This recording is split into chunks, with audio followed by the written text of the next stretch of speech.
இங்கே பாருங்கள், மாங்காய் தொக்கு வைக்க போகிறோம். மாங்காய் தொக்கு வைக்க போகிறோம். இப்போ வந்து பாதி வந்து செத்துட்டேன், பாதி செத்தாமல் இருக்குது, பாதி செத்துட்டேன். ஒரு மாங்காயில் பண்ண போகிறோம். இப்படி தான் செய்யணும். பாதி செத்துருக்கு, பாதி செத்தா இருக்குன்னு குழவான்னு போயிடும். பாருங்கள், கட் பண்ணுங்கள். இந்த அளவுக்கு நல்லா பொடியாக நல்லா கட் பண்ணிக்கணும். மாங்காயை நல்லா கட் பண்ணிக்கணும். சின்னதாக கட் பண்ணால் தான் நல்லா குழப்பு வரும் மாங்காய். பற்ற வச்சுட்டு இந்த மாங்காயை இந்த அளவுக்கு பொடியாக நறுக்கணும். நறுக்கி அது தண்ணியில் போட்டு பானில் போட்டு அரைச்சிட்டு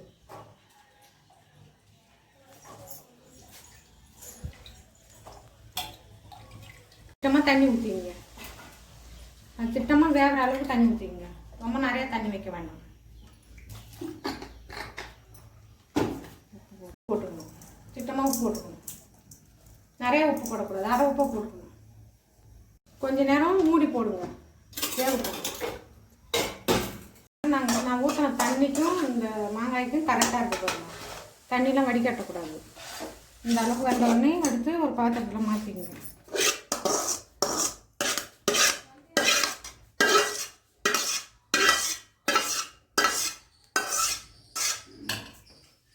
திரும்பி அடுப்பு வச்சு நீங்கள் அதை குழந்தைங்களாம் இதில் நல்லா புளிப்பு மாங்காய்லாம் செஞ்சு கொடுத்தா நல்லா சாப்பிடும். எண்ணெய் ஊற்றிக்கலாம்.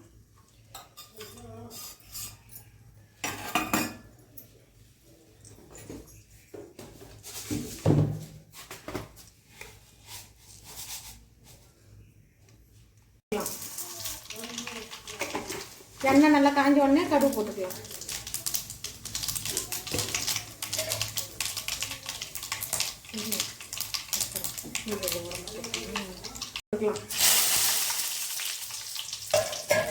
மாங்காய் எடுத்து கொட்டிக்கலாம்.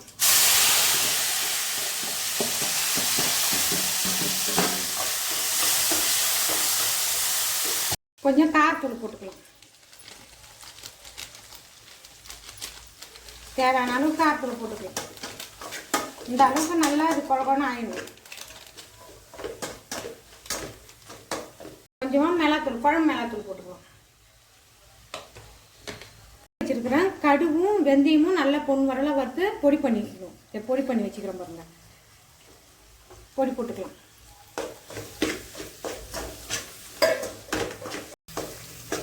இந்த அளவுக்கு வெல்லம் போட்டுக்கலாம். ஒரு மாங்காய்க்கு அந்த வெல்லம் போட்டால் போதும்.